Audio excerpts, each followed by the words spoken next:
Panel where we actually get to sink our teeth into politics and civic culture in Canada, getting down to the nitty-gritty of the state of liberal constitutionalism in our own country, democracy, civil liberties, and civic culture. And we have a very distinguished panel. Let me just say before I introduce the panel that I want to thank the CIC and my friends John English and Nicolas Rouleau, who I will properly introduce in a moment, for helping to put this together and for co-sponsoring this event with Section 1 and with Massey College. All right, I'm going to introduce our four panelists in the order in which they will speak, and then we'll get the conversation underway. Dennis Pilon is professor and chair of the Department of Politics at York University. He's one of our country's leading and most original scholars in the field of election systems and electoral reform. He's the author of Wrestling with Democracy, Voting Systems as Politics in the 20th Century West, and the Politics of Voting, Reforming Canada's Electoral System, as well as over 25 published academic papers focusing on Canadian and comparative democratization.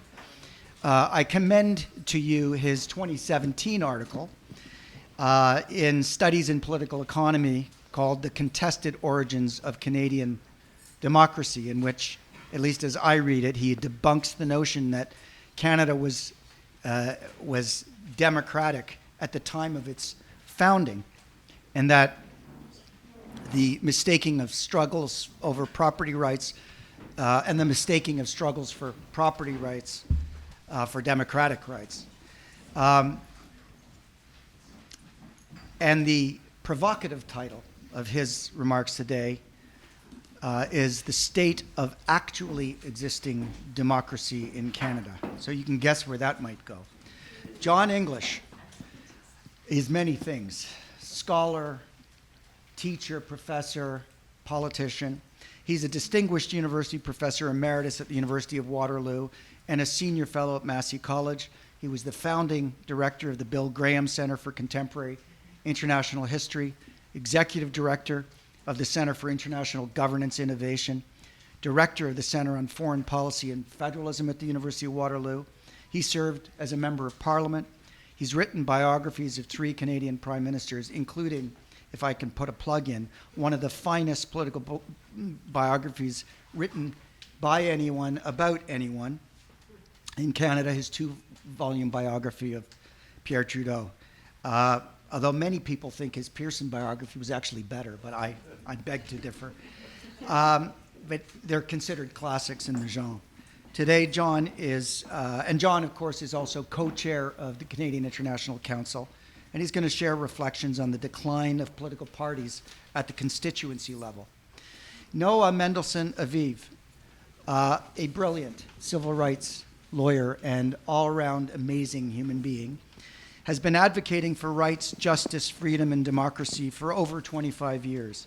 She's the former executive director and the general counsel of the Canadian Civil Liberties Association, Canada's leading civil liberties think tank, NGO, and institutional civil liberties and human rights public interest advocate.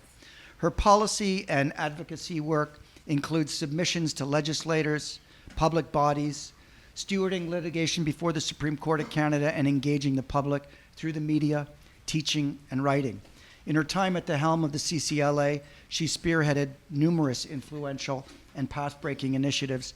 Most recently, she oversaw the launch of the CCLA's Save Our Charter campaign, which both sought to improve the public's understanding of the Charter, and in particular, the Notwithstanding Clause, about which she will have a few words to say today, and to advocate for important reforms, both to the use of the Notwithstanding Clause and to the Constitution itself. And finally, but not least, Nicolas Rouleau, one of our finest appellate and constitutional law advocates dans les 2 langues officielles in Canada.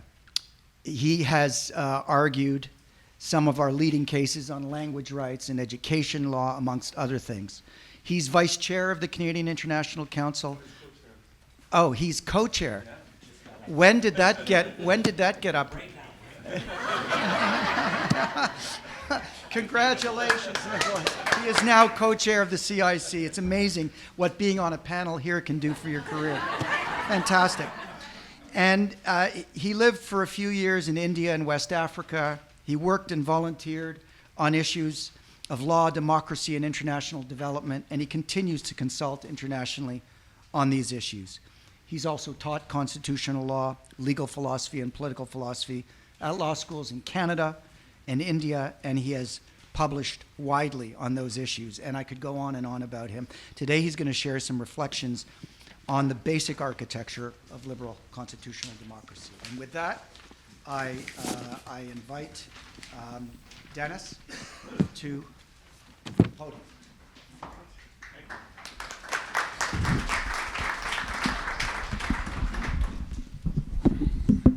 Hopefully it'll pick me up. All right, I have some prepared comments, but given what we've heard already, I thought there were some three observations I would like to offer, which I think will also make some of my comments make more sense. On liberal democracy, the term, on liberalism, and on democracy. On liberal democracy, I don't know how many of you have done this deep dive into Google or Google Scholar, but they've got a thing where they can track the popularity of a term over time. And it might surprise you to find out that the term liberal democracy is actually much more recent in its usage, in its common usage across media and academia. And it really doesn't take off until the 1980s. So I think we need to be clear about this beast we're talking about, liberal democracy, and what the concept represents in terms of unpacking that. In terms of liberalism, we've heard a lot of discussion about definitions, ideals of liberalism. I see liberalism as a political project focused on the state. It was an incredibly successful political project of the late 18th century and early 19th to mid-19th century. I mean, it fundamentally altered the working of modern states to acclimatize to the emerging capitalist economies. It was fundamentally about altering the way the economy would be regulated. That's what liberalism was. That was what its challenge was in that period. And as I say, it fought a tough battle, and ultimately it won. But liberalism is not the same as democracy. And the movement and the ideas that motivated democracy not only came later, but involved a very different coalition of actors. And as you'll hear from me in my discussion, in many ways, liberalism and democracy are antithetical. That they, at least at the level of political action, were opposed to one another. Primarily because democracy was seen as a primordial threat to property rights, which is the main thing that liberalism was driving for at the political level. All right, so I'll expand on or make those comments sensical as I dive into this idea of the actually existing state of Canadian democracy. Well, I've been writing and speaking about the Canadian democratic deficit for about 25 years now. So people have thought something's wrong for quite some time. So how do we get our bearings on the problem? I mean, what actually is the problem with Canadian democracy? I think only with that kind of perspective can we begin to address what to do about it. Now, most academic texts will tell you that what democracy is contested. That the concept is an essentially contested term, which means it's pretty hard to define what it is, so we can't put any boundaries around it. It's very hard to test it because everybody disagrees about what it is. I'm not so sure that it is so hard to define what democracy is, particularly if we take it in an historical way. Democracy throughout the ages has represented a politics of sharing influence widely, of having the people, however defined, influence the decisions that affect their own lives. So I think that's the question we have to answer. To what extent do the great mass of people really feel they have much influence over what is happening to them? And we actually have a wide variety of answers here from political science and adjacent disciplines from which we can derive answers to that question.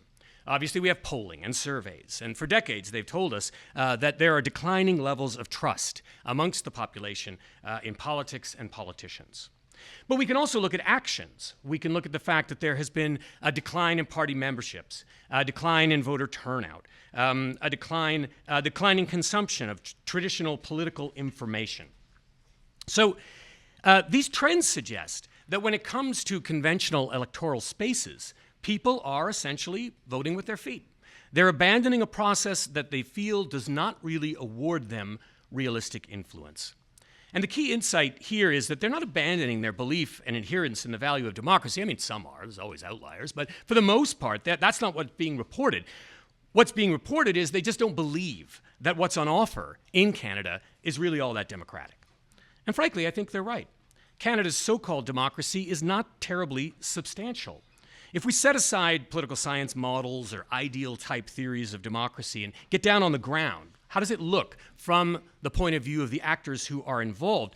The openings to meaningful participation and influence are few. Our voting system constrains political competition and sets a high bar for entry. Our campaign finance laws privilege higher income and wealthier contributors.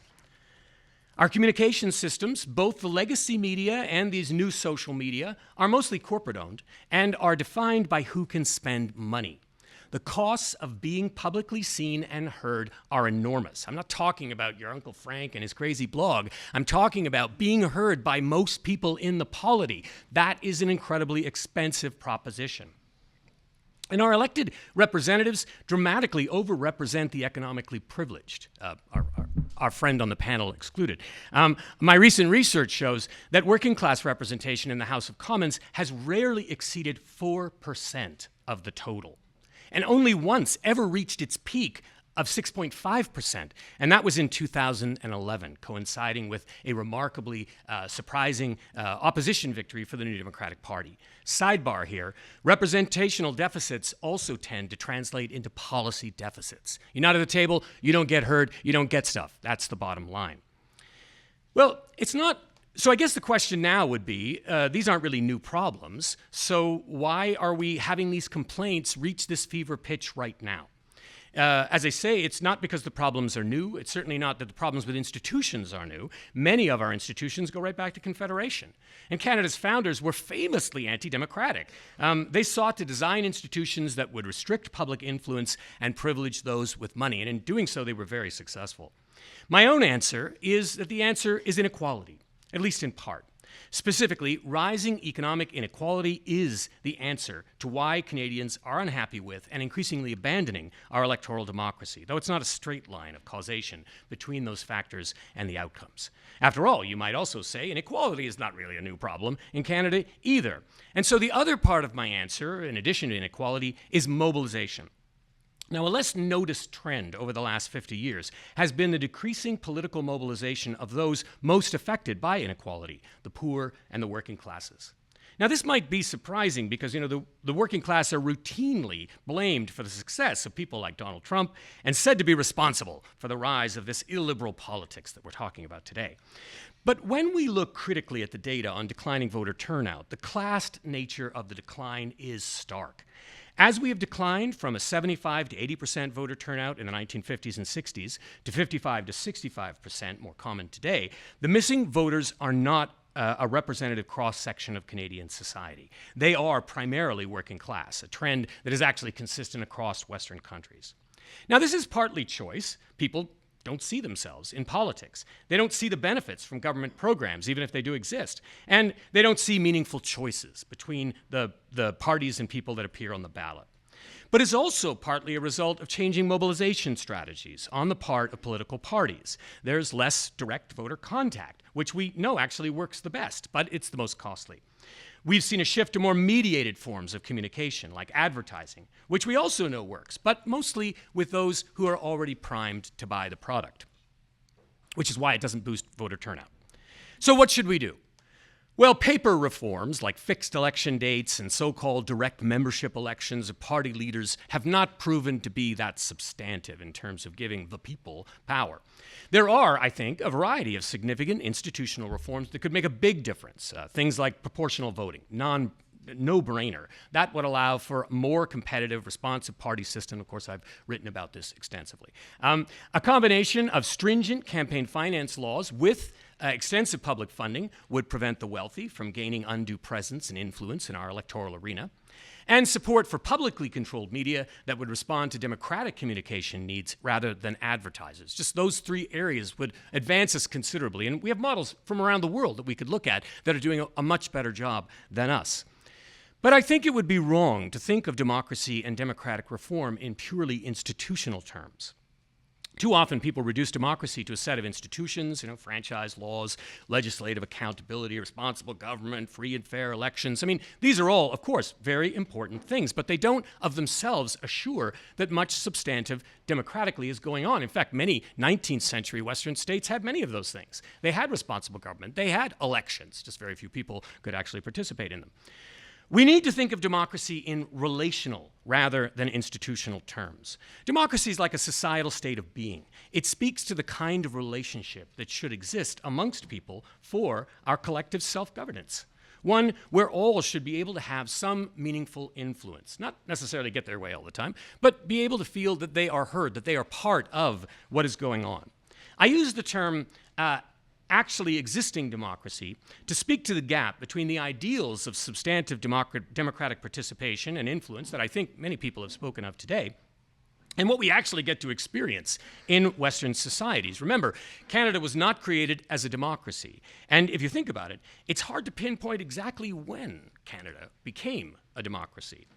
And that's because Western states, as opposed to other states, didn't generally go from being undemocratic to democratic like flipping a switch. Instead, they were affected over time by democratic pressures that were brought to bear on them by those that were mobilizing for democracy. Thus, the actually existing democracy of any state ended up with was the result of a struggle between those who were favoring a broad sharing of political influence and those forces that were opposed to it. And such results didn't stand still either. As we saw throughout the 20th century, each side continued to press their claims, either for or against adding more democratic substance to Western states. This tension is actually captured in the very term liberal democracy, when we recognize that obviously liberal and democratic represent different things. Each represents slightly different, though overlapping, historical periods with different objectives, representing different coalitions of political interest. Now, as I mentioned in my prefatory comments, liberals came first in the 18th and 19th century, calling primarily for a defense of the rule of law against arbitrary treatment by the state, not in the name of democracy, but in the name of property rights. Democrats came later, in the mid-19th century and early 20th centuries, and their program was widely seen as a threat to property rights. And again, it may surprise you that meeting the minimal conditions of democracy and a mass franchise, responsible government, and free and fair elections comes really late to Western countries. Most don't satisfy those conditions until after World War I. So we're talking about a phenomena of democracy that is much more recent and short in its life than you might realize. So the basic battle lines that would dominate political struggle in the 20th century can be found there between the two sides of this concept, liberal and democratic. Let me make this a little more concrete with a question. Why did we see higher voter turnout in the 50s and 60s in Canada? It wasn't institutional differences, because they're pretty much the same, barring the changes we've seen to campaign finance. The difference was mobilization. There was a generation of Canadians that had been affected by war and by depression and by war, and what they learned from living through all that influenced their approach to politics and the state.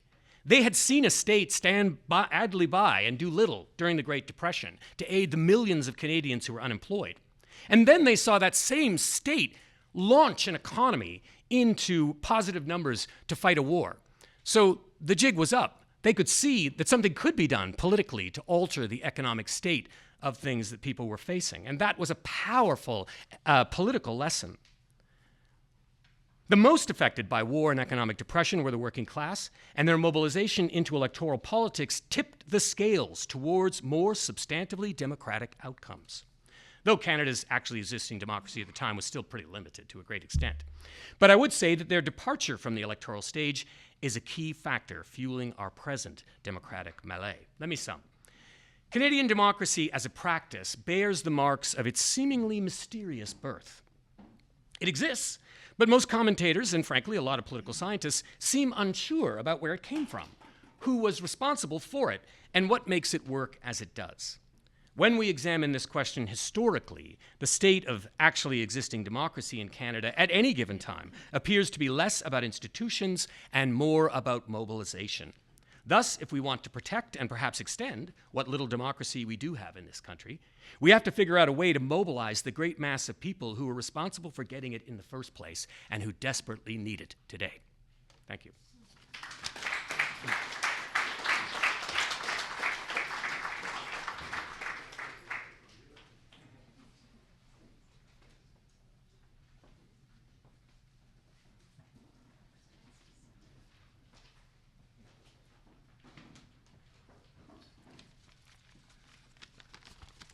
Well, thank you very much. And Peter, I want to thank you for the idea for this event. This was Peter's idea.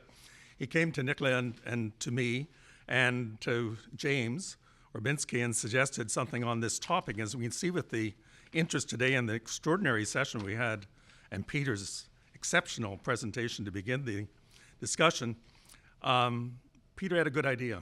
And Peter, it would not have happened without you. And on behalf of everyone, thanks.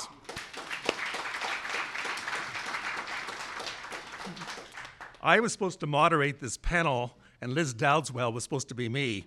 And I apologize that I'm here instead of her, because she would be far more interesting than I will be. And Peter talked about my biography, which is unusual. I have been a politician, and I am an academic. If you go to Wikipedia, where I first appeared about a dozen years ago, and I didn't put it on, it describes me as John English, politician. And when I saw that, I was horrified. I knew I would end my chances for being appointed to the Senate by Justin Trudeau. But apart from that, I thought, well, really I should be an academic, because that's what I've done most of my life. But I realized that academics has become as unpopular as politicians, so I've left it there. But I have been a politician, and I've loved being a politician.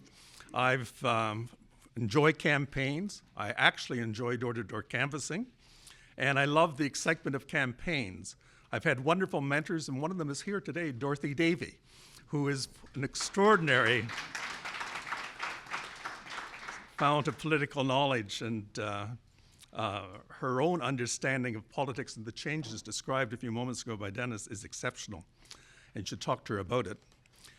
But my friends say to me, you have been a politician, but you haven't been a very good one. And they're right. I ran for public office 3 times. I lost twice. I've been a campaign chair or campaign manager for 11 campaigns, and I lost most of them. And to top it all off, in leadership campaigns, I supported Jean Chrétien when John Turner won, Paul Martin when Jean Chrétien won, and Bob Rae when Stéphane Dion won. Short, you have every reason to disregard everything I'm saying. And I appreciate your very kind comments about my biographies of Pierre Trudeau and Lester Pearson. They were very successful politicians, but quite frankly, they didn't like campaigning at all. Lester Pearson shared his wife's view of campaigning. After a rare day of campaigning by Marion Pearson with Mike Pearson in Algoma East, Marion had been silent the entire day, and the association president turned to her and said, "Marion, is there anything you'd like to bring up?" And she said, "Yes, 5 donuts and 4 cups of coffee." As for Pierre Trudeau, you cannot find a photo of him kissing babies. Kissing, yes, babies, no. So I want to talk about elections today. I want to be practical and to talk about my sense of what has occurred, which parallels very much what was just described by Dennis.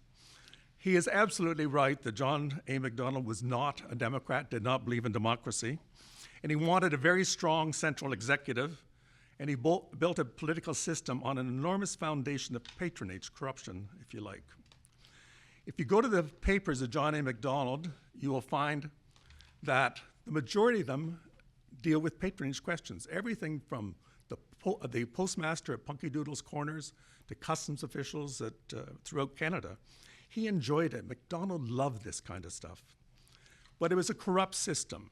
And the judgment on him by John Willison, the greatest political journalist of the turn of the 20th century, was he carried out a great constructive Canadian policy by bad political methods and gross corruption in the constituencies, unquote.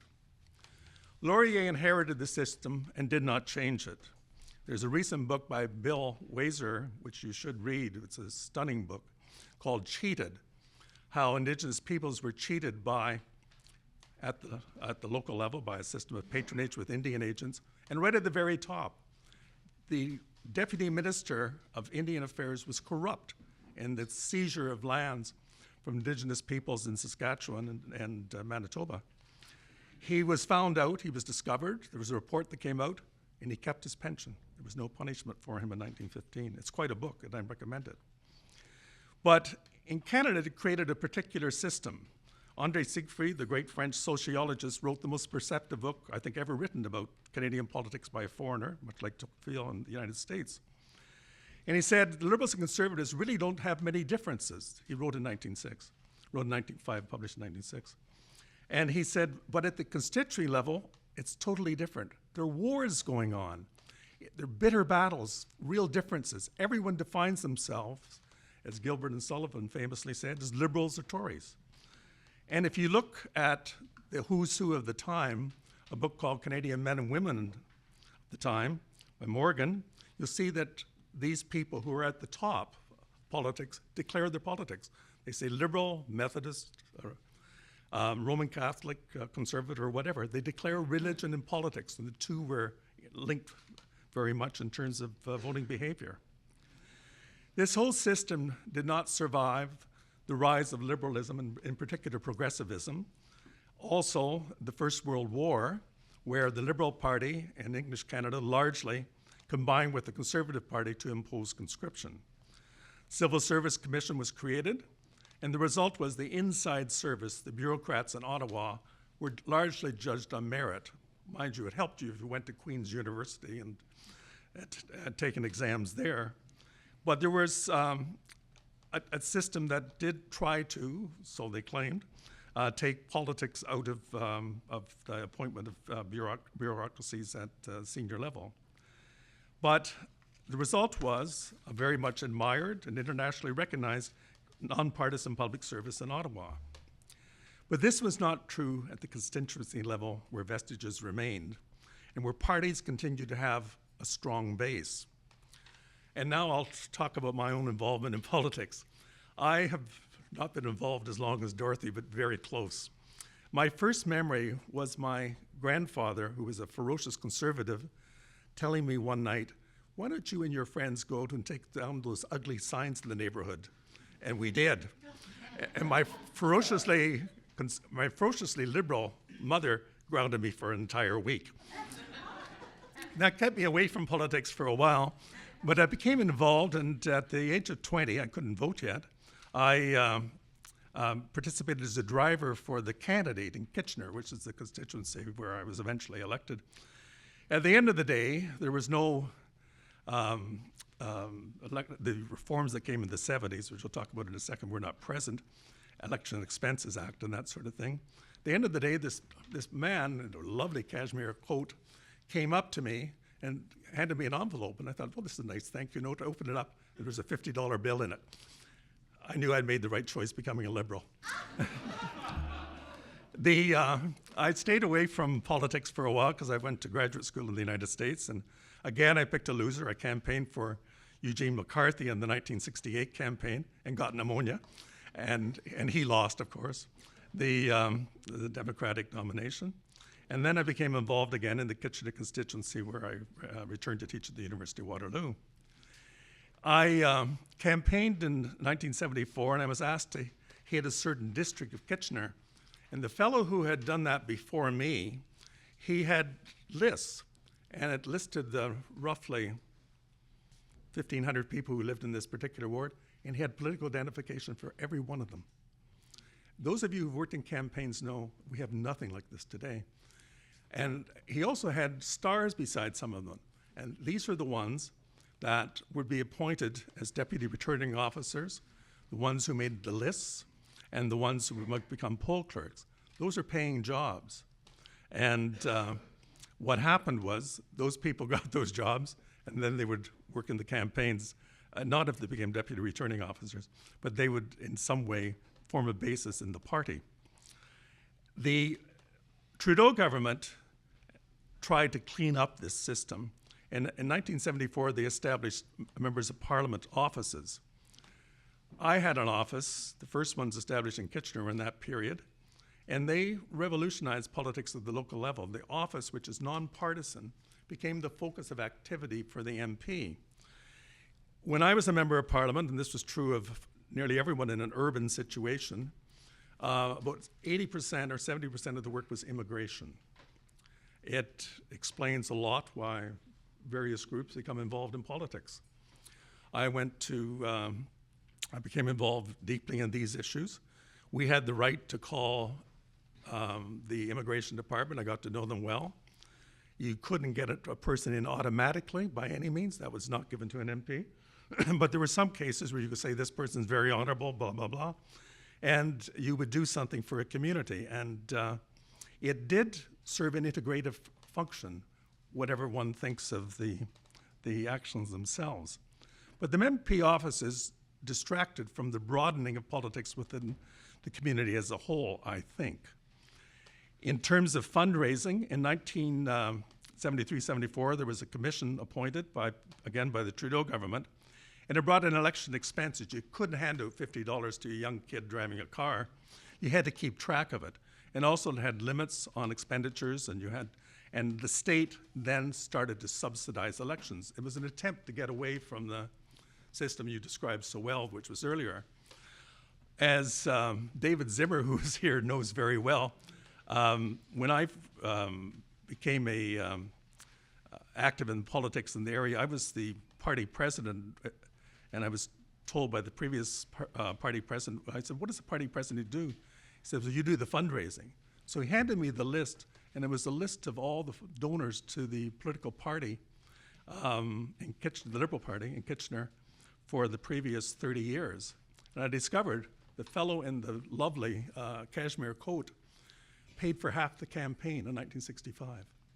He wanted to become a senator. He never got it, unfortunately, but he paid for half the campaign. Most of the donations were for judicial appointments. They were popular, and a lot of them were for for lawyers, often patronage, prosecutions of one kind or another. It was fascinating. It totally changed. It totally changed afterwards. The donations actually decreased after the expenses came in by more than 50% in Kitchener, but they did become broader, so there was some advantage to it. The system I'm describing is obviously a vestige of the MacDonald system. There was so much wrong with it. It did reflect the flow of money into politics. But at the top, I was elected much later in the 90s, at the top, the contacts continued. I endlessly saw business people who came to the offices and asked for demutualization of Mutual Life, for example, who asked for funds to back the new high-tech sector in Waterloo. But at the ground level, it had died. To Laswell's great question, who gets what, when, and how? Those people who got the money for the poll clerks, making up the lists, and the kind of association that a political party was, that was diverse in the broadest sense, that had a focus. And when Michael listed the various associations, he talked about Moose Lodges, bowling, and everything else. He left out political parties. And what has happened is that at the lowest level, it has died. Someone made the comment earlier. People, said 18 to 29, don't know elections are on. And that's true. This last election, the provincial election, it came and passed without any notice. There were no signs on my street, for example. Well, given the time of year, you can perhaps understand it. But still, this is a remarkable change in what obtained in Canadian politics when I first was advised by my grandfather to tear down the signs. That's a good thing. Maybe that doesn't occur. But it has changed in a way that has taken the life out of the party. In Sabina's summary of your talk, Peter, she said that participation is the lifeblood of democracy. But participation has dropped so dramatically. There are no lists like this that existed when I first got my list from my mentor in politics and the ward I was in. And it is, in terms of youth, youth are not participating in politics, except again at the highest level. I taught at Trinity College. These are really bright kids, Rhodes Scholars and all. They often go off to work in Ottawa directly. But at the level of a place like Kitchener, which is a working class constituency, in the bottom 50% of per capita income in Canada, those kids don't go and work in politics unless maybe they work in an MP's office. Very recently, the Trudeau government has, the Liberal Party under Trudeau, has called Liberals, how am I going to say this? The MPs have been removed from appointments. Traditionally, MPs were consulted in appointments. in Kitchener recently, there was a Senate appointment. I wrote letters. The new system was developed to be appointed by a nonpartisan committee. Admirable in so many ways. But 5 or 6 people asked me to write letters from Kitchener for their appointment, probably hurt their chances. Because what happened was someone was appointed, and I asked the MPs, I know them, they were all Liberals at the time, I said, who is she? They said, we don't know, and they weren't told. This is an extraordinary break from what has been traditional in a party system. And indeed, it shows a certain contempt for the role of the local party. The Senate's apolitical. There are arguments for it. Art Eggleton, my very good friend, a former senator, argues strongly for it. But it's changing things. When I was a member of Parliament, we had not many seats in Alberta, but you had senators who came to the Liberal caucus. Senators no longer attend caucus. So the voice in caucus is not there. I had a call about 3 or 4 months ago from the former member of Parliament from Waterloo who was a Conservative, who calls me weekly, we talk weekly. He said to me he showed up at the Riding Association meeting, and had only 5 people were there, and he didn't know any of them. He'd been a member in the 90s. And I told him, well, we're slightly better. The Liberals in Kitchener had 6. And he said, John, the party's over.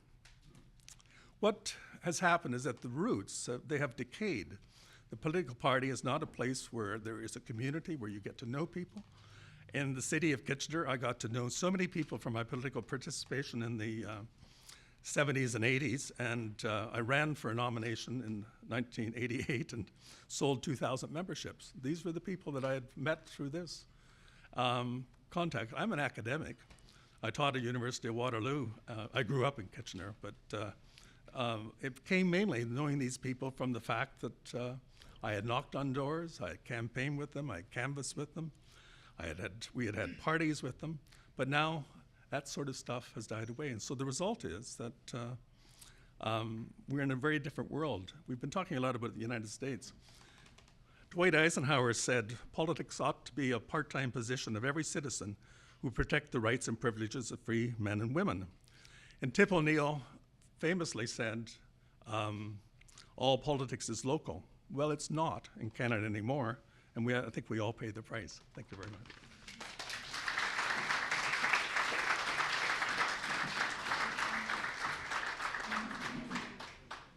Well, the McDonald's system of campaign finance is making a comeback with Elon Musk, I think, right?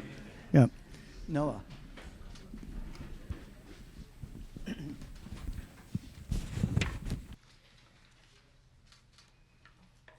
Hi, everybody. I want to start by thanking my fellow panelists and express my appreciation to the organizers of the conference, and in particular to Peter Biro.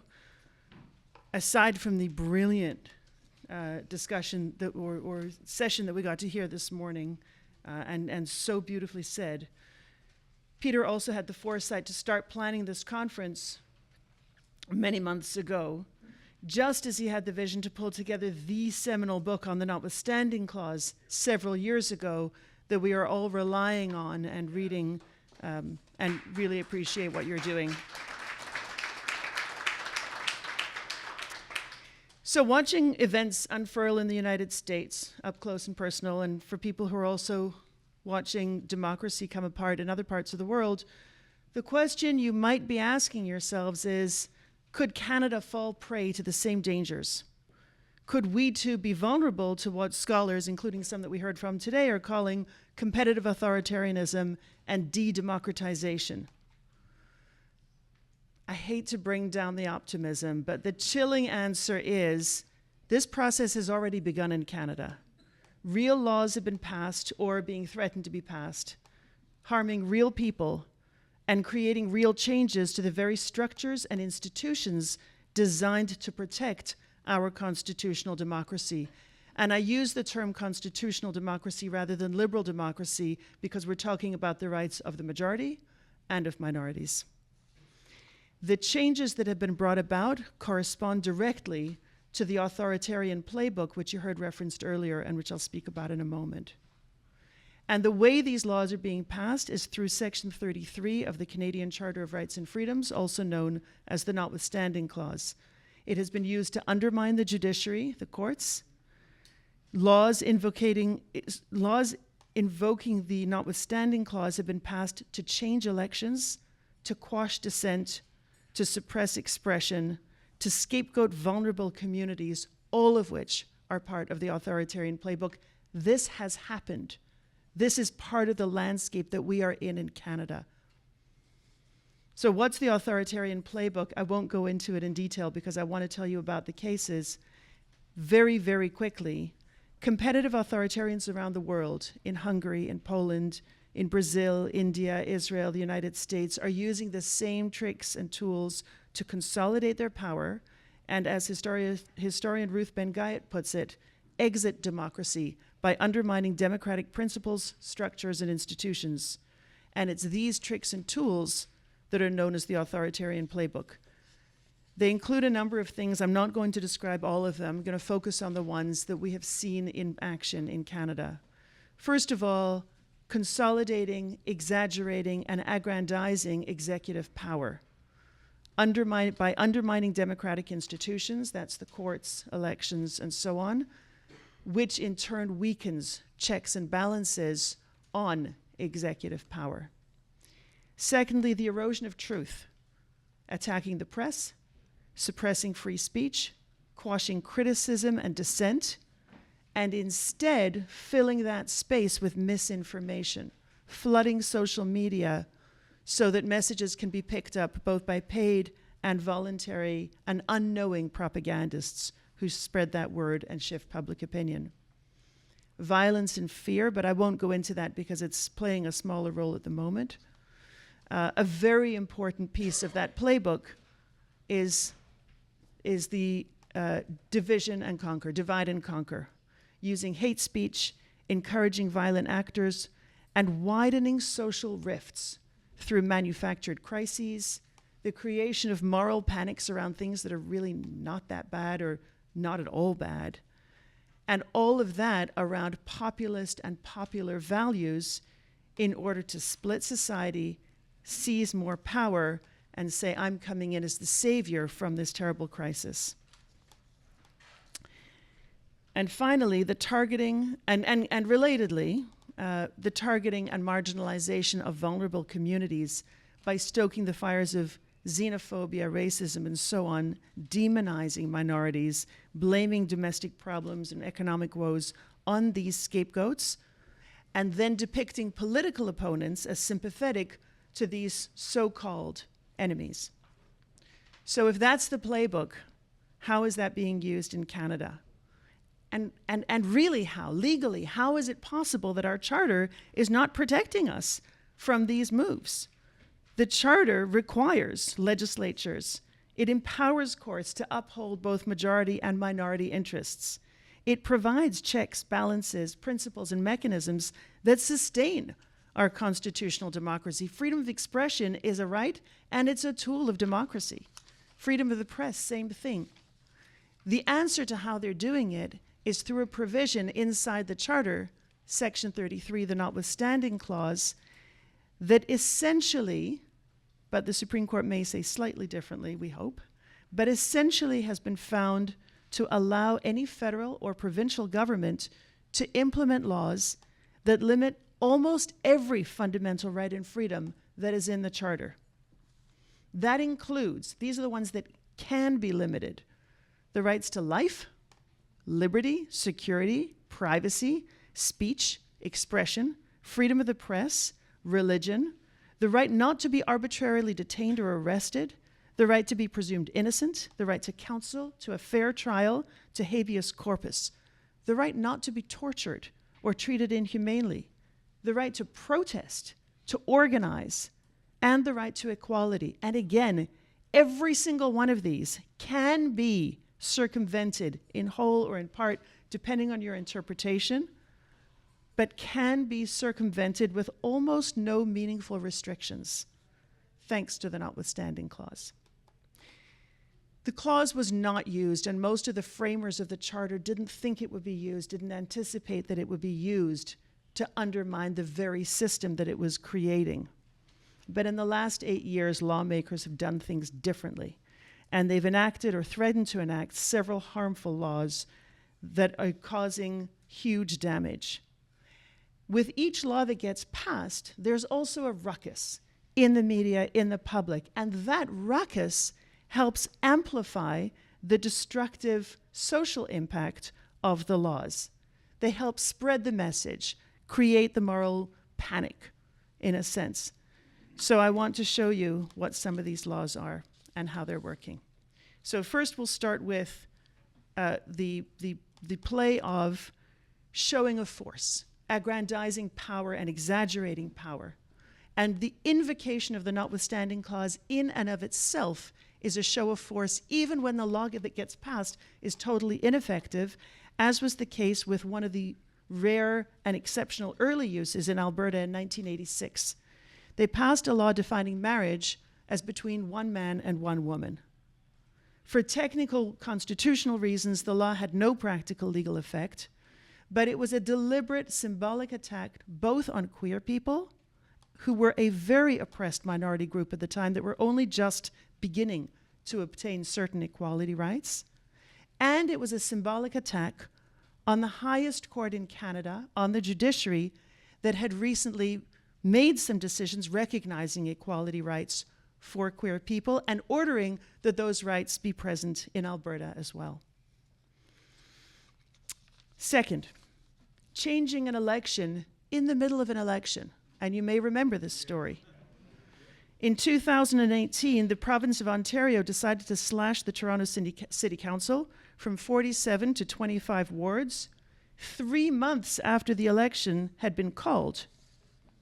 When the first court struck down this provincial law as violating freedom of expression, the Premier had a choice: accept the judicial decision, appeal, or invoke the notwithstanding clause. He appealed, and he passed a bill invoking the notwithstanding clause. As it turns out, the bill invoking the notwithstanding clause wasn't necessary because Ontario was successful on appeal and were able to proceed with the election based on those judicial decisions. But the bill was passed, and this series of moves and the press that it generated symbolically again undermined several democratic institutions simultaneously. Show of force for the Premier against the City of Toronto, its councillors, some of whom are obviously going to lose their jobs, it's just a numbers game, elections, and the courts, saying, if you give me a decision I don't like, I have a way to work around you. Next piece of the authoritarian playbook, the quashing of expression and dissent. In Ontario, in 2017, Ontario amended the Elections Finances Act to seriously restrict the amount that individuals and civil society groups and unions and really anybody who wasn't a candidate or a constituency or a political party, anybody who wasn't really, really closely connected to the election had their financing restricted, and this affected any kind of message that they wanted to get out on important political issues for 12 months preceding an election. Political parties, on the other hand, were given much larger spending limits for the 6 months preceding an election and no restrictions at all for any period before that. This created massive disproportionality, and I can tell you the punchline, the Supreme Court very recently said that this disproportionality is in fact a violation of the right to vote, one of the few rights that cannot be circumvented through the notwithstanding clause. But nobody knew that was going to be the decision, and so when the lower court struck down the law as an unconstitutional limit on freedom of expression, in that case, instead of accepting the decision, the provincial government flexed its muscles and reenacted the law, this time invoking the notwithstanding clause. So a law that limits expression, quashes opposing voices of all kinds of civil society actors, individuals, and groups is obviously worryingly dangerous for democracy. Organized labor in particular came under attack, and that happened in one instance in the case of Bill 28. And again, this is fairly recent history that you may remember. It had to do with education workers, the lowest paid people in Ontario schools. The teachers' aides, the custodians, the librarians were in a labor negotiation with the province, and instead of going to binding arbitration to resolve it, the province threatened them with huge fines if they didn't accept a contract that was being imposed on them and if they went on strike. Now, the province knows that the right to strike is constitutionally protected, and so they invoked the notwithstanding clause and passed the legislation forcing this contract on the education workers. Everybody did what they could to stand up to the province in this case. I certainly did, as then the executive director of the CCLA, went out, managed to get some attention in the media to a slightly broader audience, was happy to see that it was picked up on CP24, wrote a piece with Andrew Loken that was published in one of the papers, an op-ed about it. But I have to confess, it was not our activity that really got the attention of the public. It was the mobilization of the labor unions. Because unions, as organized labor, did what they do best. They organized. Or to use the term that was used earlier, they mobilized. And they know how. And they have the connections and the networks. And there isn't much civil society left that has that know-how and those networks, as we were hearing. They mobilized, they got attention, and it worked. Less than a week later, the government repealed the law. That's the positive news story. That's the there is hope, and it can happen. But I'm going to tell you some of the other sad stories and where it hasn't happened, and it should have. Bill 21 in Quebec. In 2019, the Quebec government passed a law stating that people who work in certain public sector jobs, teachers, police officers, lawyers doing any kind of work for the government, and a few others, could not wear religious symbols while at work. They stated it in fairly neutral terms, but the real target and the people who were really impacted were Muslim women who wore hijabs and who taught in Quebec schools. This is obviously a violation of the right to equality and religious freedom. The Quebec government invoked the notwithstanding clause. It was a very popular decision. The government was very popular. They continue to be very popular, and the law continues to hurt and to harm these minority groups. And the noise that we have all tried to make about this law and the taking it through the courts, which we are doing and heading to the Supreme Court, has only served, unfortunately, to increase the social impact and the popularity because it's part of that moral panic we talked about. In Saskatchewan, similarly, and this is, if there was a moral panic around scarves that people are wearing, in Saskatchewan, the moral panic is around what names people get to choose for themselves and how they'd like to be referred to. So somebody wearing a skirt wants to use a female name and a female pronoun, and somebody who isn't wearing a skirt wants to use a male one. The Saskatchewan government used the language of parental rights to generate enormous moral panic around this issue and passed a policy which had an initial loss in the courts, an interlocutory injunction. And so ultimately they created a law, invoked the notwithstanding clause, saying that under the age of 16, people have to get parental consent in order to be able to use their pronouns and their names, their chosen pronouns and names at school, regardless of whether that student was bullied, regardless of how that student presented, regardless of whether they were being bullied at home and how their parents felt about it and what kind of support they were providing. So that's the Saskatchewan case, and I want to just tell you very briefly about two others, and then I'm going to wrap up. But I think they're very briefly. They're really important because one has to do with harsher criminal sentences that have been threatened. That would be that this is a candidate for prime minister who said that he's going to do it. If it happens, this will be a direct infringement of the right to liberty. And the other one has to do with the right to life, no less. And that has to do with unhoused populations and the Premier of Ontario asking mayors who had concerns about homelessness encampments to write to him and ask him to use the notwithstanding clause so that he could pass a law dismantling encampments. And what happens to the people who live there, we don't know. So I'll conclude with two quotes, and you've heard similar things, but I think they're necessary because the goal here is not to depress, it is to mobilize. Liesel Hintz, who studies Turkey in the US, said, "The goal of competitive authoritarians is to get people to just give up." Atlantic writer David Litt added, "The fate of Americans' democracy may soon rest on whether its people demand democracy or abandon it." The same holds true for Canada, where authoritarian tools are already in play. It's going to be hard work to save ourselves and our freedom.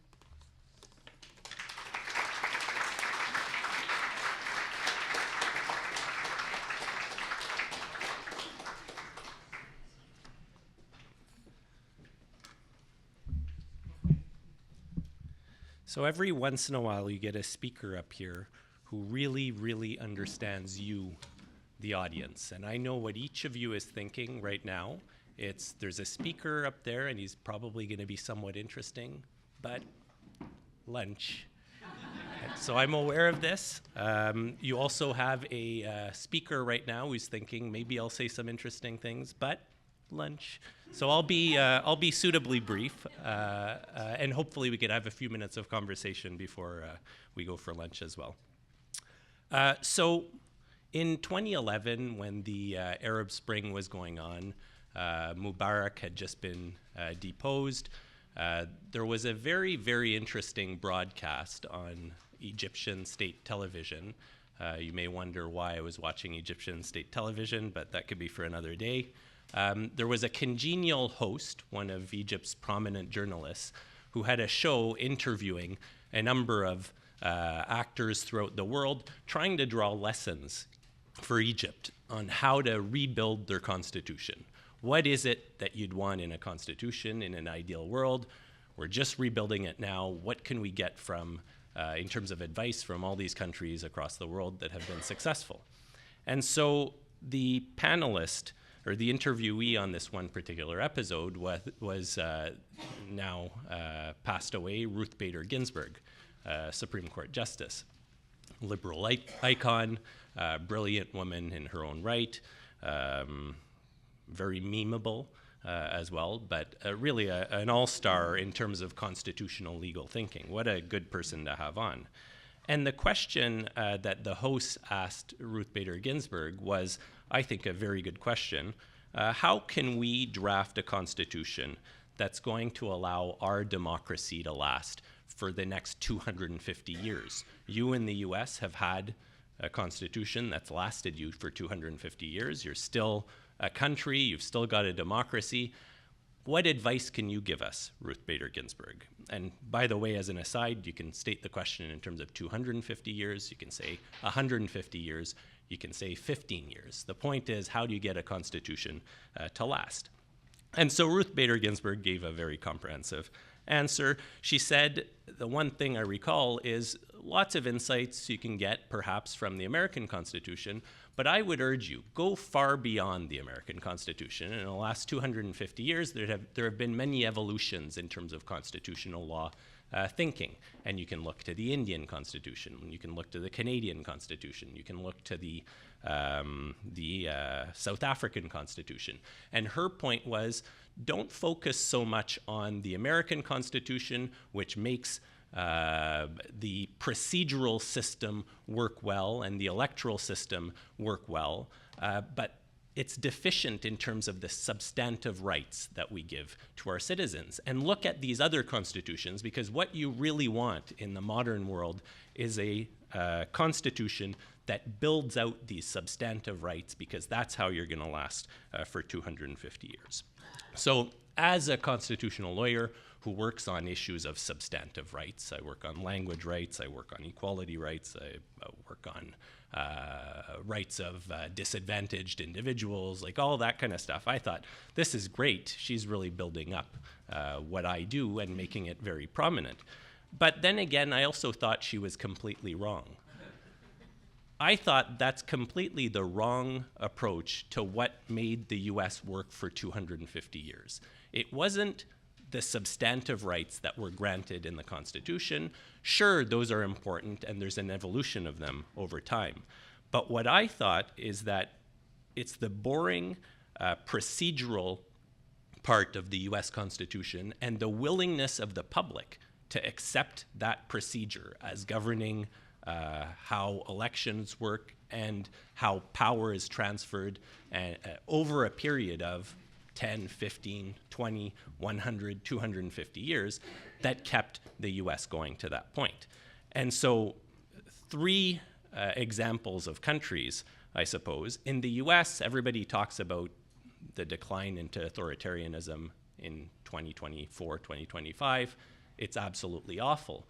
But the point I want to grasp onto, maybe it's optimistic in a dark world, but was the election of 2021 and the attempt to overthrow that 250-year history that failed. Almost any other country in the world, that would have been the breaking point for the country. They would have fallen immediately into authoritarianism. There would have been a coup, and the democratic norms of society would have been undermined. Now, they were badly damaged, and we're facing the consequences right now, and there needs to be vigilance. Maybe it's too far gone at this point. I don't dismiss that possibility. But in any country that didn't have that 250 years of procedural history, we'd already be way beyond it at that point. Other example I want to give is Senegal. So I don't know how brushed up on your Senegalese political history you all are, but it was the first African country that had a transfer of power from one government to an opposition. And that was in 2002 or 2000, when the quasi-dictator at the time, who had also ruled relatively well for his people, effectively ran an election in which his side lost. And he accepted, he conceded, and he said, well, that's democracy, you've got to be satisfied with losing. And since then, there have been 2 near brushes with authoritarianism, and going back to a coup, 2012, again, transferred power to another political party. And then just recently in 2024, for the 3rd time, there was a transfer of power to an opposition party in the face of a run-up to the election where opponents were jailed, journalists had their rights curtailed, and the public came out, voted massively against not the incumbent, but his chosen successor, and the incumbent and his chosen successor conceded and said, that's democracy, and that's how it works. So what I want to say, which is a bit heretical, especially for me as a constitutional lawyer who works on substantive rights, is that in my mind, there's really a hierarchy of rights or of types of rights in terms of if you want your democracy to last 250 years. There's the procedural rights on one side on which you can't compromise. They ensure the legitimacy of the law over long periods of time, are there to prevent consolidations of power so that you avoid having elections in the future. And those cover voting rights, electoral rules, ways to diffuse the power throughout government, like the separation of branches into the executive, the judiciary, and the legislative, even division of powers to some extent. If you could split powers between a state or a province and a federal government, you're insulating yourself against monopolization or growth of power within a single person or a single party. And this, to me, is really, so again, I fight for substantive rights, but you want to get me up to the barricades, this is the first thing to fight for, these substantive rights. And you can disagree about, or these procedural rights. You can disagree about substantive rights. You can lose on the substantive rights, but you live to fight another day. You lose on the procedure, and that's it. There's no other days. And so for me, substantive rights are things we fight about, we may not share, we may not agree with, they're aspirational, and we're trying to move our democracy to a better point in time. The substantive rights, in that sense, can be contested. You can lose elections on them, but you can never, ever, ever surrender the procedural rights. Next point is, in my mind, it's dangerous to flip around that hierarchy of rights, and we see that rhetoric to some extent. When procedural rights, to me, when you have a society that thinks that procedural rights are more important than substantive rights, the quality of your democracy may very well decline, and we've seen that. But it can also come back up, and that was Sanjay Ruparelia's presentation this morning. We've seen it in a number of countries in the world that have declined, but they're coming back up. The opposite, though, is that when you put the means ahead of the ends ahead of the means, and when substantive rights become more important than procedural rights, well, then you lose your democracy altogether. You can't live to fight another day. So that's essentially my thesis. So the question is, if you buy this, what does it mean? And what it means is, just going back to that conversation between Ruth Bader Ginsburg and that Egyptian host, settle the procedure in advance in clean terms. That's the value of a constitution. You want to get broad buy-in from the public on these procedural rules. And in the US, what you see right now is some backsliding on what the procedural rules of the game are. And that, to me, is what's absolutely critically worrying. You see it in Canada to some extent as well, and I'm very worried when I see stuff in the media about people who say that polling doesn't matter. And on the one hand, sure, it doesn't matter because what matters is the vote, but what frightens me thinking about this Canadian election and future Canadian elections is that this strikes me as maybe a way to try to devalue the actual numbers of people and delegitimize an election that comes later on the grounds that, well, it was all wrong anyways. We all know that there's more people behind this. The procedure doesn't work. It's broken, and we've got to throw the system down. And that, to me, is very, very concerning. So that's, I guess, number one point. Number two is be vigilant, even intolerant, about procedural backsliding or consolidations of power. So anything, again, thinking about the US, that's why it's so frightening. You see centralization of power in the executive and a Congress that's effectively given up its function as a check and balance. The judiciary so far is holding up to some extent, though you could disagree to what extent. Judiciary is also limited in terms of what it can do. It can order the executive to do things. If they refuse to do it, well, then you're sort of stuck. So you need to really, really be vigilant on that. Vigilance on excluding groups from society. Again, that's a trigger for me of procedural backsliding. If all of a sudden some groups in society no longer have are perceived to be legitimately having a stake in the society, well, then that's where, to me, there's an immediate trigger and backsliding is occurring. Use of state power to coerce private actors who hold power that can counterbalance the state. Again, big problem here. Undermining, chipping away at the right to vote, extremely concerning. All those things are problematic. So what does it mean more practically in terms of how you can counteract and think about how to maintain, I guess, the emphasis on procedural rights in society?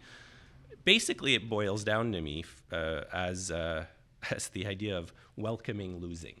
And we heard from John, and he's a hero of mine for that reason. He lost, as he stated, a number of times.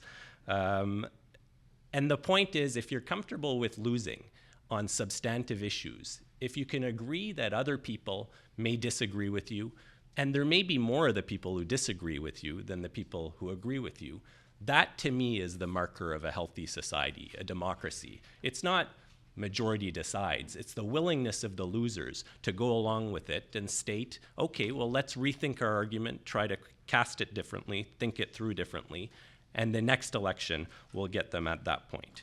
Question yourselves as to whether or not when you really, really believe in something and somebody else believes in something else, you might be wrong. You might not be wrong, and you might not think that you're wrong. Again, I've built my career out of fighting for the things that I actually believe, the substantive values that I believe in. But not one day do I not question myself on whether or not that's the right approach or whether there may be another way to do it. Encourage transfers of power. Don't always, and this is, I mean, vote the way you want, but vote for other parties. Try it out. That's the lifeblood of our democracy. It's the fact that we've had alternating power over years. We have different ideas, and that builds, in, I guess, the words of Peter, this habituation, this idea of living with a real democracy, living with new ideas, people who disagree with each other, giving power up, and welcoming that approach. And the last thing I'll do is just a plug for, Noah's not at the CCLA anymore, but fight for your nonpartisan organizations. The value of the CCLA for me, sure, there's the substantive rights they fight for, but to me, the real value of an organization like that was that it fought for those rights no matter who was in power and no matter against who it affected. And to me, that's the lifeblood of a democracy, again, is accepting losing, having nonpartisan organizations that you're willing to believe in who stick up for anybody, no matter who they are, rather than cater to the party in power or reshape their approach. And this is a bit of an unveiled criticism at the law firms in the US that have essentially accepted to go along with the Trump administration on this stuff. This is what you want to believe in. This is the society you want to live in. It's a bit messy. It's called democracy. It doesn't always work for us, but at the end of the day, it's better than the alternative.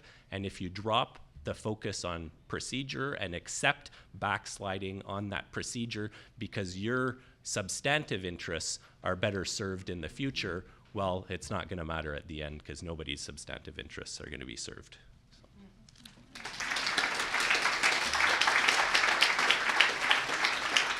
All right, we're behind schedule, but we started this panel about almost 20 minutes late. We're going to go another 15 minutes, and we're just going to go right to questions.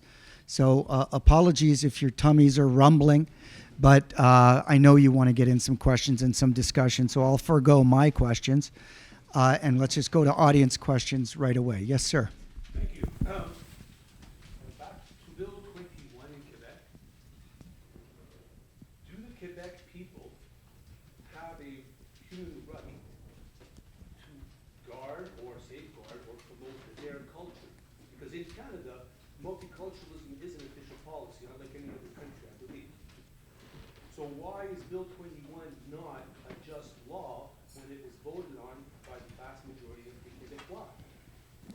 And the second part of my question, which comes back to the same issue, are human rights something that you're born with or something that the government gives you? If you understand the difference there. Thank you. I'll tackle the first question, and I think there may be several people who want to respond to the second. I mean, that is the argument that legislators are making whenever they invoke the notwithstanding clause. We were elected, we get to do what we want. And that's why I use the term constitutional democracy, because the majority will always be able to protect itself through ordinary electoral democratic channels. Minority groups, and the smaller they are, the harder it is for them, like trans people, like gay people, like minority religions, are never going to hold power and have that seat at the table. Maybe they'll have a seat, but they're not going to have the balance of power to ensure that their rights are respected. That's why you have to have a charter as well as free and fair elections. Do Quebecers have a right to protect their culture? Sure. What do we mean by Quebecers? What do we mean by culture? And if you have to balance between somebody saying, I want to have a cross in Montreal, but I don't want to have somebody wear a cross around their neck or a headscarf. Those are balances that I think raise really difficult questions for people who are claiming that religious symbols are offensive to them, because there are religious symbols and religious names all over the province. They are part of Quebec. So they're really pushing out a particular kind of religious person. And in my view, that kind of harm to a minority group is a much, much larger harm than somebody else having to look at somebody wearing a headscarf. Somebody else up here want to respond? So we'll go to the next question. Let me just say that in terms of I'll just say, just in terms of answer to one question about, are we born with these rights? Are they granted?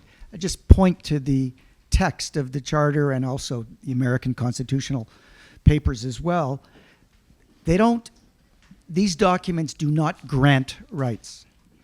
They recognize rights. They acknowledge and protect them. We talk about the fundamental freedoms in the Charter. It's because, at least notionally, we think of these as being essential. They're not the product of a social contract. They're the product of something that's innate. Now, Michael Bonner might beg to differ and say that this is a matter of religious conviction on some level. And that's an interesting argument.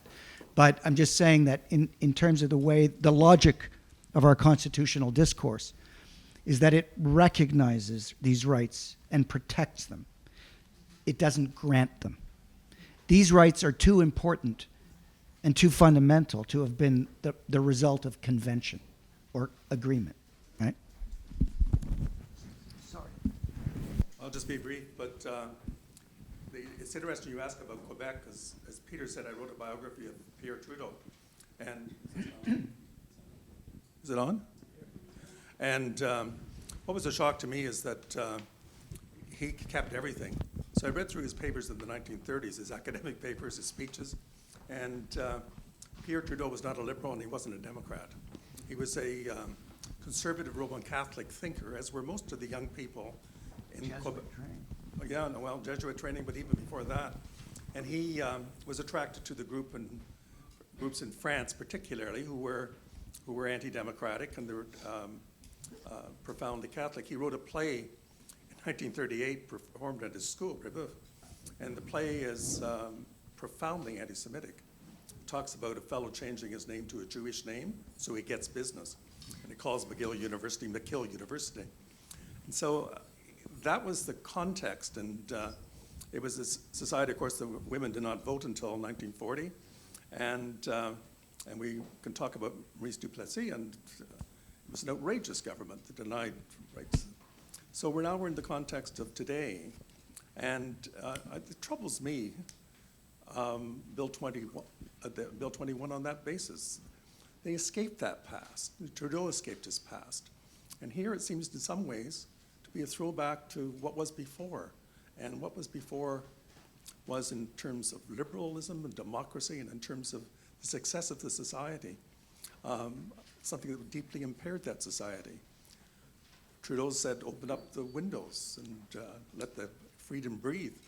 And in a sense, that's what he thought happened to him and to the society. And Bill 21, I think, harks back to a past that's not an admirable past. Oh, okay, sorry. Marion first and then... Holding the mic. I wanted to thank you, Peter, for that speech this morning. I think it's resonating all day because I want to bring back the concept of habituation. And I want to finish Noah's point about the list of uses of the notwithstanding clause, because while perhaps everyone in this room has heard of Bill 21, there's a new bill in Quebec on the table right now, Bill 94, that again invokes the notwithstanding clause. It extends Bill 21 to all staff in schools and volunteers as well. And it preemptively invokes the notwithstanding clause. And while I think everyone may have heard of Bill 21, I'm going to go out on a limb and say probably no one in this room has heard of this bill in Quebec. And I think that illustrates, Peter, your point about habituation. Thanks, Marion. Could you pass the mic to this gentleman up here? Thank I have a question for anyone who might know this about the notwithstanding clause. Do you have any update on the litigation that's going on right now about the courts being asked on whether or not the notwithstanding clause can be used preemptively as opposed to after a court has already ruled? Because courts are, as you know, kind of loath to interfere necessarily with legislative sort of prerogatives. So that was one of the thoughts, that we might be able to curtail some of the use of the notwithstanding clause if the Supreme Court, for example, were to say procedurally that it can't be used unless a court has actually ruled, at least, that it is against the law, against the charter. The short answer is that and many, many, many other creative constitutional arguments are going to be going to the Supreme Court when the Bill 21 appeal is heard. That's the first one that's going to be bringing those forward. The only current precedent that I'm aware of is the Ford decision from many years ago, which basically says no restrictions. Yes, it can be an omnibus bill. Yes, it can be where you kind of just make this blanket statement, we're invoking the notwithstanding clause against all the sections that can possibly be invoked against. All of that's fine because there is no language in the charter in section 33 that imposes a restriction other than the time limit, which I didn't bother to mention because you can just extend that time limit indefinitely. Nicola, did you want to say anything about it? No, I was just going to, maybe I'll add, so yeah, it's going up to the Supreme Court. I think it'll be in the fall at some point. The interesting argument to me on the use, I mean, I'm, I guess, less of a skeptic on the use of the notwithstanding clause. I tend to think in the immediate moment it's maybe terrible, but over time it'll regularize itself, I think, and politicians who make too much use of it will get cast out. I think we're just living through a bit of a crappy moment right now on the use of it, but I think it'll sort itself out over the long term. The one part I find very interesting legally about that case is that to the extent you can't use it preemptively and force the courts to issue reasons on its use, essentially, on whether the substantive right has been breached, I think that's a helpful tool when you're fighting against it, right? Because it's a lot easier to say, well, you shouldn't use the notwithstanding clause in this case because you're breaching the rights of these individuals who are minorities who we fight to protect, rather than just in the abstract, the idea that we're not sure whether any right is breached. But if it is, well, then that's fine because the notwithstanding. I think the more, again, and this, it's almost a transparency argument, the more you're forced to use it in a specific context in response to a specific breach of a right, I think the less courts will be likely to, or less politicians will be likely to use it, because it's going to, I mean, sunlight tends to sanitize these things. So that's my perspective on it. Other questions? Let me just, while someone's thinking of a question, in my view, Noah, the only real question that has not been decided on Section 33, and I know Marion and I have had this discussion, there's the question of whether formally compliant invocation of the notwithstanding clause, that is, invocation of the clause in a way that complies with the formal requirements of Section 33, whether that ousts the jurisdiction of the court to undertake judicial review. And I think the correct answer is the one that came out of Saskatchewan, and that we're waiting for the Court of Appeal there, and is that it doesn't oust the jurisdiction of the court, which means that what this is really all about is this really makes the question of preemptive invocation kind of moot, because the only thing, in my judgment, that the notwithstanding clause does as a matter of operation is that it protects a law, it allows a law to operate, notwithstanding that without invocation, it would be struck down as being unconstitutional, all right, for offending a charter. It does not, in my judgment, prevent an aggrieved citizen from going to court and asking the court to acknowledge the right, to acknowledge the infringement of the right, to consider the extent and the effect and the nature of the infringement, and even to ask the government to justify the infringement under the regime set out in Section 1 of the Charter. But that's where the big disagreement is, and that's the one big question that the court hasn't answered yet. Yeah, go ahead. Testing? Oh, it is on. There you go. I'm not sure I understand some of the reactions because Section 33 is part of the Constitution. I mean, they're allowed to use it. I mean, you may not like how they're using it, but it's perfectly constitutional for them to use it. I don't like the way they're using it. I find it abhorrent in many cases. But those are the facts. And it's there for political reasons. That was part of the deal of getting this constitutional change. So you're putting your emphasis in the wrong place by attacking it from a sort of ideal perspective. I disagree. It's like, well, no, this is a political deal. And ultimately, no constitution will stand in the way of a politics that is against it. I mean, the Soviet Union had the most beautiful constitution. Didn't protect anybody. You weren't able to use it. So ultimately, we get back to these crass material questions of who can mobilize resources to be able to take things to the courts. And we know corporations are much more able to take things to the courts than average citizens. When I started teaching in the university, students would, I'd say, well, hey, where are your protections? Oh, the charter. Like the charter's going to protect my ass. I'm going to be able to use the charter. No, you're not. You are not, you student with no money, your family with very little money, you're not going to be able to use the charter. Let's also look at the origin of this deal that was struck in the early 80s. It was in the shadow of a mass mobilization in Quebec, which elected a separatist government. Holy crap, talk about shocking the nation, right? 1976 was totally different than pre-1976 in terms of is this going to be a country? So we come back to, again, the more material factors of mobilization. We can't look to the Constitution to save us on democracy. It's a lovely little piece of something. Occasionally it gives us a result we like. Ultimately, the only thing that's going to protect us is mobilizing an enormous number of people who are going to agree with the things that you are all saying. And I just want to, as a rider on some of the other points that have been made, Hungary and Poland are constantly invoked. Are Hungarians and Polish people just jerks?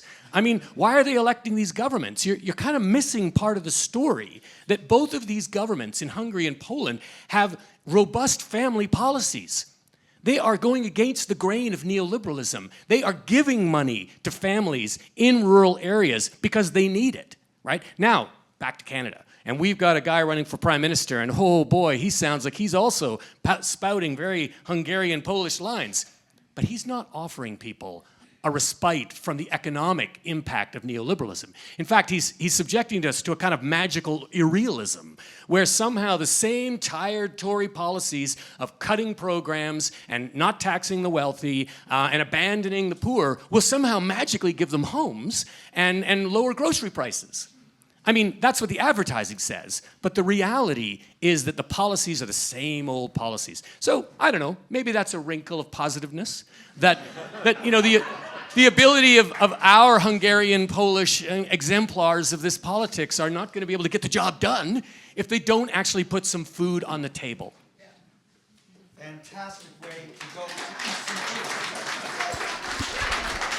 Let's go get some food on the table. Thank you so much to our amazing panelists.